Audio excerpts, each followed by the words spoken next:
Behind the Porsche brand is a prodigious but dark story.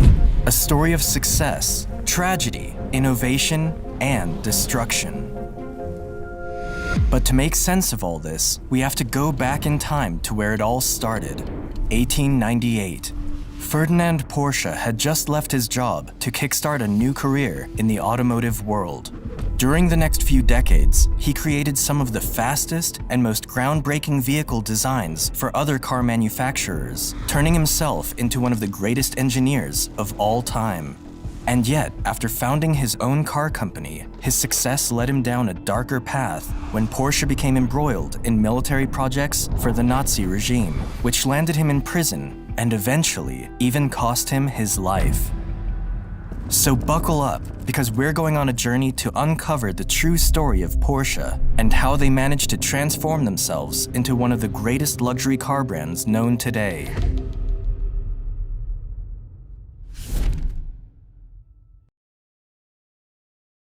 Ferdinand Porsche was born in September 1875 in a small village in the Austro-Hungarian Empire, now a territory of the Czech Republic. While carriages, trains, and bicycles were the mainstream transportation at the time, and the very first automobiles were slowly spreading around the globe, Porsche grew up learning the trade of his father, who ran a blacksmithing business. However, he never showed a personal interest in the family business, and instead put his main focus on school, hoping to find his career elsewhere. Unfortunately, Ferdinand lost his older brother when he was 14, which led him to drop out of school and work full-time at his father's workshop, as he was now the oldest son to oversee the family's business. These times proved to be difficult for Ferdinand, as he reluctantly followed his father's footsteps into a job he never enjoyed doing. There was, however, something else he found fulfilling to explore in his spare time: electricity. At the time, candles and gas lights were still common, but in the late 19th century, electric light bulbs were slowly becoming the new norm. Porsche became obsessed with the light bulb and began experimenting with electric circuits in the attic of his house. His father, on the other hand, wasn't pleased with his new hobby and frequently told him to stop busying himself with such nonsense. But after noticing how passionate and obsessed Ferdinand was with electricity, he decided to enroll his son in the Imperial Technical School of Reichenberg to develop his knowledge of engineering. There, Porsche quickly learned the basics, and within just a few months into his studies, he was able to build his own electric generator and install electric light bulbs all over the house. At this point, his father could no longer ignore his son's talent, and so he finally gave in and let him pursue his own path. Little did they know, this new path would go on to help pioneer a brand new industry: automobiles.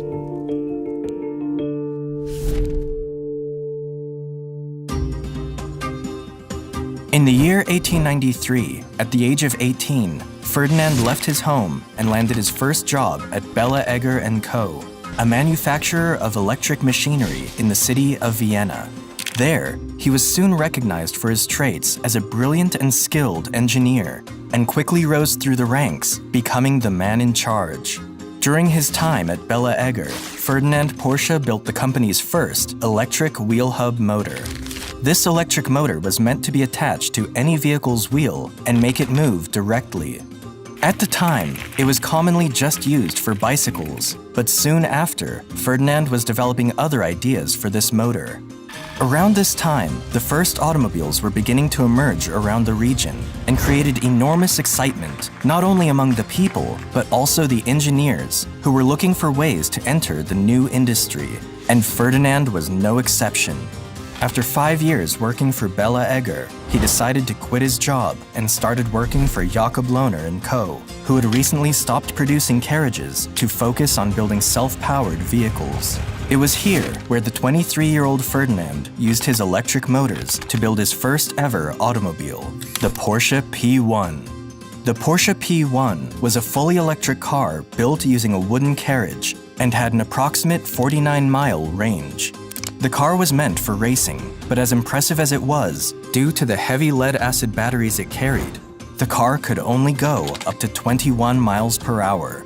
It's important to note that the automobiles of that time were yet to be seen as a means of transportation. Instead, they were mostly built for competition and tested for racing all across Europe and America. Porsche continued to improve the design of his vehicle until 1900, when he added an internal combustion engine to power the electric motors of the vehicle, thus creating the world's first gasoline-electric hybrid car, the Lohner Porsche Electromobile. This new vehicle would go on to win at various motorsports events while breaking several Austrian speed records, traveling at a top speed of 36 miles per hour. However, despite Porsche's hybrid vehicle being a brilliant mechanical work of art and far ahead of its time, it also demonstrated why electric cars failed over the decades. The vehicle's short mile range and weight of almost 2 tons halted the development of an electric car for nearly a century.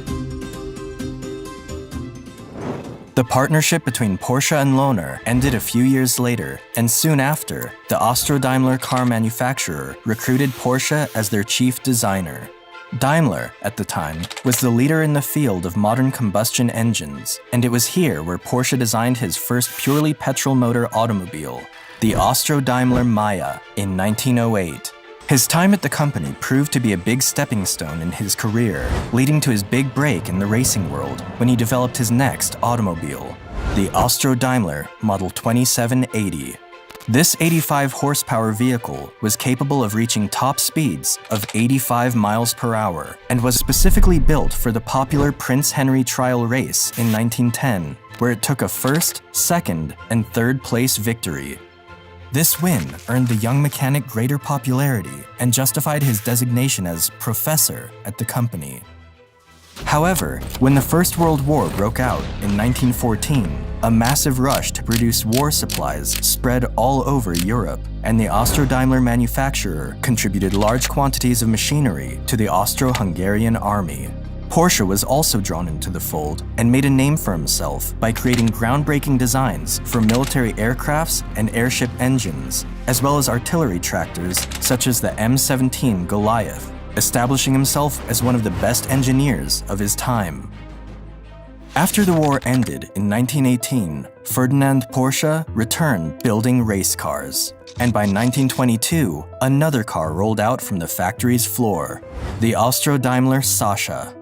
Porsche believed that building a smaller vehicle than his competitors would allow his race cars to outperform those with much bigger engines, and so he put his newly built car to the test.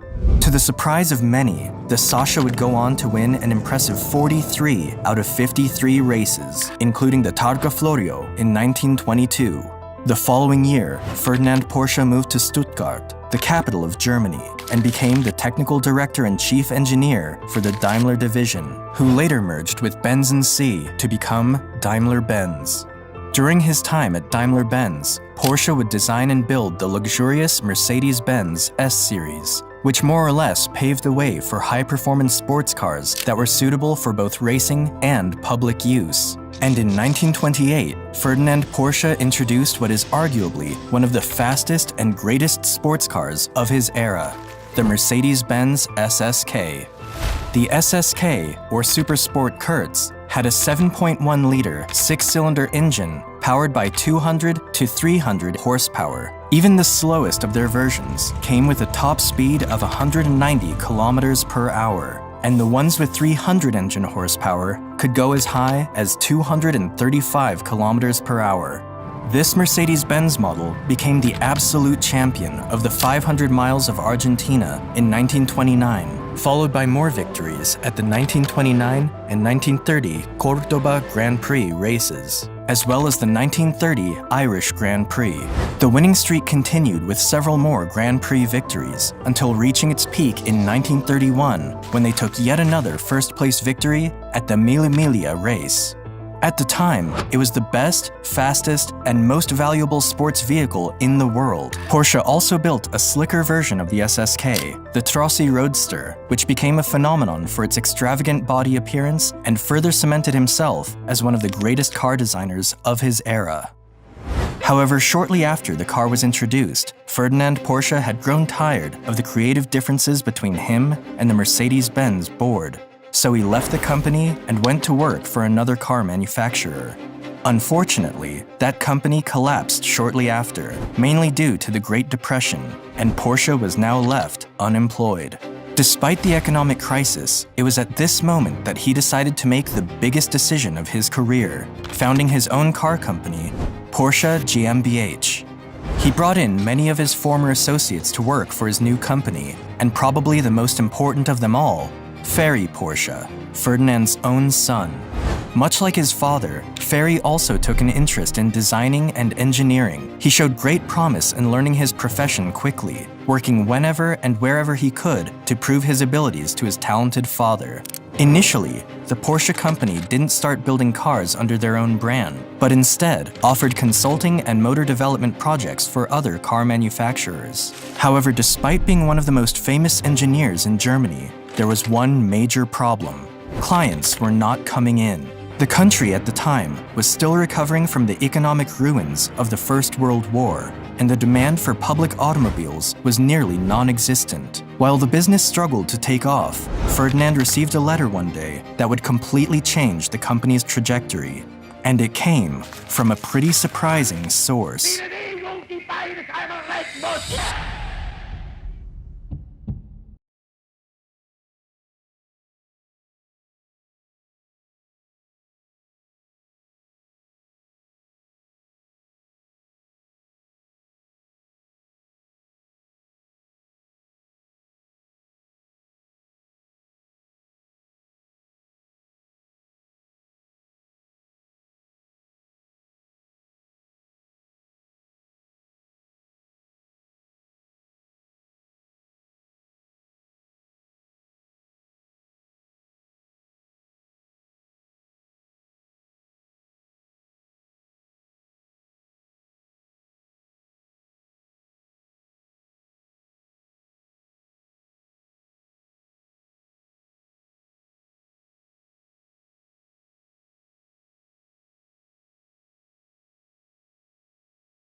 Career down a darker path.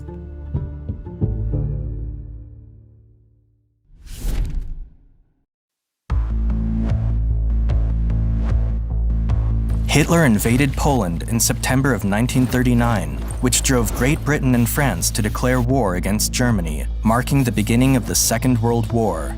Suddenly, the general production of the Beetle was immediately put on hold as the Volkswagen factory began making war production its first priority. Being one of the best engineers in the country and a close friend to Hitler, Porsche inevitably became embroiled in military projects for the Nazi army. He began developing off-road military vehicles and battle machinery, such as the Schwimmwagen, the military version of the Beetle, the Elephant tank destroyer, and the V-1 flying bomb missile. However, even though Porsche was among Hitler's favorite engineers, when it came to designing tanks, he could not meet Hitler's expectations. You see, there was a contest made by Hitler to see who would win the contract to mass-produce the Tiger, a heavy tank that would be used in the war. In this case, Porsche designed the Ferdinand, a hybrid tank that could run on petrol-electric transmissions. Although the tank was a revolutionary design, its engines were far too complicated and over-engineered, which led to many problems and eventually broke down during the trial. But after losing the contest to Henschel and Sohn, Porsche found himself in a huge mess. Before he even submitted his prototype, he had already built 100 chassis for his concept. To salvage his designs, the Germans turned 90 Ferdinand heavy tanks into tank destroyers, and renamed them as Elephant anti-tanks. They became very effective in the war, but due to their engine problems and mobility issues, most of them broke down and were lost on the battlefield. It is reported that the Porsche company also used slave laborers in their Stuttgart factory, though the company had previously denied these accusations and defended themselves by claiming to be a small office during the war. They later admitted to their crimes after dozens of people spoke out in the late 20th century, detailing their capture and forced labor conditions in Porsche's plants at the hands of the German regime, along with dozens or even hundreds of others. In response to this, Porsche has given millions of euros to funds and compensations for the victims of forced laborers today. At the time, it was common practice for German factories that had large numbers of workers to use slave labor, often prisoners of war, who were paid very little or not at all, and were frequently worked to death. However, despite working with the Nazis, Ferdinand Porsche didn't really agree with their ideology. He was rarely known to raise his arm in the Hitler salute, and his baggy gray coat always stood out during marches in a sea of otherwise brown uniforms. As for the SS rank that he received from the Nazi Party, Porsche simply ignored it. He was only interested in growing his business and supplying what the government needed at the time, despite their inhuman practices. Thanks to his contributions, the Porsche company went from making 3,000 Reichsmarks in profit in 1934 to over 2 million by 1944. Nevertheless, his part in the war efforts came at a heavy price. After the war ended, Ferdinand Porsche was arrested by the French government and sent to prison for war crimes due to his SS membership and his close relationship with Hitler. With him in prison, it was now down to one man to take on the torch and lead the Porsche brand in a new and brighter direction. That man was Ferdinand's only son, Ferry Porsche.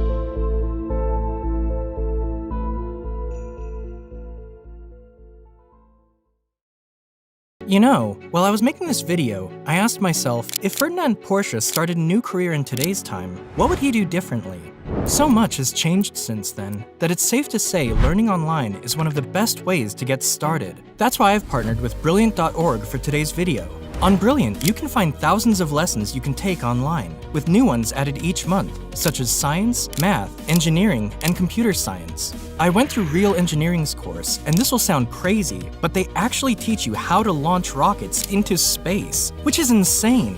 Although you might not actually send one, the process guide is very interesting, and I'm sure you'll get a better understanding of their fundamentals. But what makes Brilliant stick out to me the most is their approach to learning. Big, important concepts are broken down into understandable parts, and with just 15 minutes a day of their bite-sized interactive lessons, you'll be able to sharpen up new skills and go from basic to advanced learner. So if you want to get started for free, visit brilliant.org/bigcompany or click the link in the description below. The first 200 of you will get 20% off Brilliant's annual premium subscription. Thanks to Brilliant for sponsoring this video.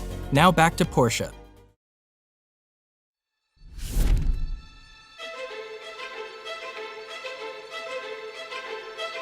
Ferry had inherited his father's love for machines, as well as his talent, and had already built several vehicles. Among them was the Schwimmwagen, which in German means swimming car. This car was designed to be viable on land as well as water, and was a great service to the German soldiers during the war. Because of this, Ferry himself was arrested along with his father and was thrown in jail for several months. As a matter of fact, the only reason he was released by the French government was so that he could find the money he needed to bail his father out of prison. Ferry raised the necessary money by signing a contract with the Italian car manufacturer Cisitalia, where he built the Cisitalia 360, an extremely advanced vehicle for its time. This car was meant to participate in Grand Prix races, but due to the company's financial resources and a change of rules in the race competition, it was never put on the racetrack. Luckily, Ferry received his cut beforehand, and he was able to free his father after 22 months behind bars. Unfortunately, the terrible conditions in which the French held Ferdinand prisoner directly led to his irreversible ill health, which troubled him until his last breath. And so, with Ferdinand's poor health preventing his return to work, the responsibility fell on Ferry Porsche to step up and apply his father's ideas to their new company. he noticed that the car manufacturer he previously worked for, Cisitalia, was building small sports cars with a Fiat engine. So he asked himself, why can't we do the same with Volkswagen parts? He met with the managing director of Volkswagen and struck a deal that would allow him to use their parts as well as the distribution of their network. He also provided the documents which proved that the Volkswagen Beetle was developed by his father before the war, which got Volkswagen to agree to pay a license fee to Porsche for every VW Beetle they built. These negotiations proved that Ferry wasn't just a skilled engineer, but also a brilliant businessman. Most importantly, these agreements with Volkswagen gave the Porsche company the financial resources they needed to begin experimenting and developing their own vehicles. And so, in 1948, Ferry introduced the very first car that would bear the family's name, the Porsche 356. The 356 was a small, two-door roadster powered by a Volkswagen air-cooled engine and had a top speed of 87 miles per hour.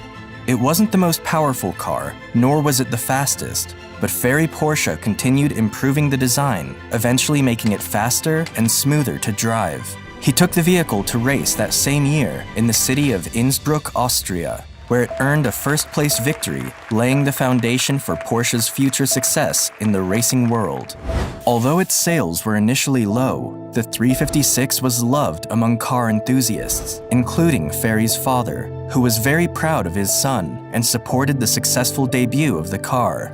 Ferdinand Porsche also visited the Volkswagen factory one more time in 1950 and was happy to see his vision for the Beetle finally being realized.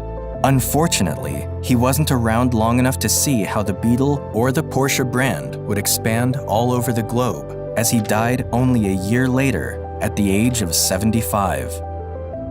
Shortly after his death, sales of the Porsche 356 skyrocketed after winning a race at Le Mans in 1951, and soon after, new models such as the 356 Speedster and 356 Carrera were also offered to the public, quickly capturing the hearts of many sports drivers and celebrities.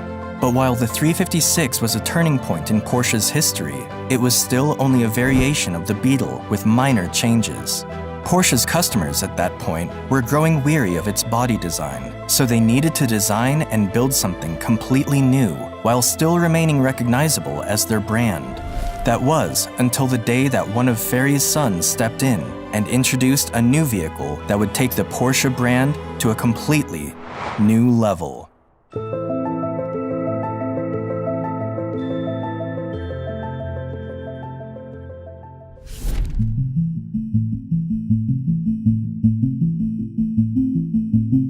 Ferdinand Alexander Porsche, just like his father Ferry, followed in the family's footsteps from early on and was actively involved in the automotive industry. But he was more into design and didn't consider himself an engineer, but rather as a talented craftsman in shaping. After receiving practical training from the body design department of Porsche, he decided to take part in the creation of their new car generation and began designing one of the most iconic sports cars in modern history, the 911. The Porsche 911 was far more powerful than the 356. It replaced the four-cylinder from its predecessor to a six-cylinder boxer engine and was notable for having an air-cooled engine in the rear, which, due to its weight balance, improved the steering and acceleration of the vehicle. These elements combined allowed for a driving experience so smooth it could not be matched by any other automobile. And unlike many other sports cars, the 911 was not only fast, but also very reliable. So reliable, in fact, it is estimated that over 70% of all 911s built to this day are still on the road. The new model was launched in September of 1964, and in the following years, it quickly became their best-selling vehicle. Regardless of how unique their style or driving experience was, Porsche kept delivering what the people wanted, launching faster models with more powerful horsepower, such as the 911 Carrera S and 911 Turbo, which drove the company's annual sales to over 20,000 units by the 1970s. And yet, despite already establishing themselves as one of the best sports car manufacturers, the 911 took it even further by expanding into the racing world. And this was another field where Porsche once again set itself apart. The car debuted on the racetrack at the Monte Carlo Rally of 1965, where it earned a respectable 5th place. In the following years, Porsche improved its performance and conquered 3 consecutive victories at the Monte Carlo Rally from 1968 to 1970. From then on, the new model has gone on to win at almost every other motorsport event, such as the Targa Florio, the Paris-Dakar, the 24 Hours of Daytona, and numerous other rally and GT championships, becoming one of the most successful competition cars in history. But around that same time, Ferry Porsche sadly stepped down from his role at the company, and since none of his sons were interested in taking over his position, the family council decided to split the company shares and leave someone else in charge, marking the end of the family's involvement in the company. Nevertheless, Porsche kept upgrading to better and more sporty vehicles, further cementing themselves as one of the leading sports car brands on the market. But nothing lasts forever. A dark time was right around the corner for Porsche, and in order to survive, they would make one of their most drastic decisions yet.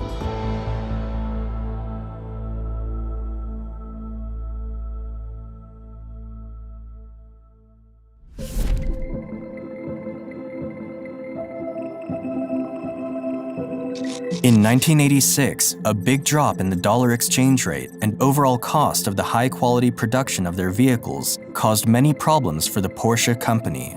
By 1991, their sales dropped to 23,000 units, which was half the number of cars they'd sold just 5 years prior. The company's losses amounted to 240 million Deutschmarks, and by the end of 1993, Porsche was barely scraping by, selling around 14,000 units per year. In simple terms, they were on the brink of disaster. The company needed to do something fast or risk bankruptcy, so they made the bold decision to announce that they were going into the SUV business. At the time, SUVs were becoming the new trend, and for the very first time, surpassed the sales of regular passenger cars in America in 1999. However, the project received a lot of backlash, and the reason behind it is not hard to see. Porsche, by tradition, had always made high-quality luxury sports cars, capable of performing both on the road and on the racetrack, so building a family-friendly SUV didn't sit well with the brand. In fact, it was going to be the first time that a Porsche car would have 4 doors. In spite of all the controversy, Porsche introduced the Cayenne in 2002. And to the surprise of many, it not only became their best-selling vehicle, but also a fan favorite. You see, the Cayenne might have looked different, but it still contained the same features that many lovers of the brand were familiar with, such as strong driving performance and reliability. And thanks to their luxurious interior space and comfort, sales of the Cayenne ended up saving the company from bankruptcy. As of today, the Cayenne, and more recently the Macan, make up over 70% of Porsche's sales in America, and are considered by some to be the sportiest SUVs on the market. Still, the brand has never lost touch with their sports car roots, and their new models, such as the Porsche Panamera and the fully electric Taycan, are among their best-selling sports vehicles to date. Porsche is now owned by the Volkswagen Group and strongly remains as one of the greatest luxury car brands in the world. Hope you enjoyed the video, and don't forget to like and subscribe. Until then, I'll see you next time.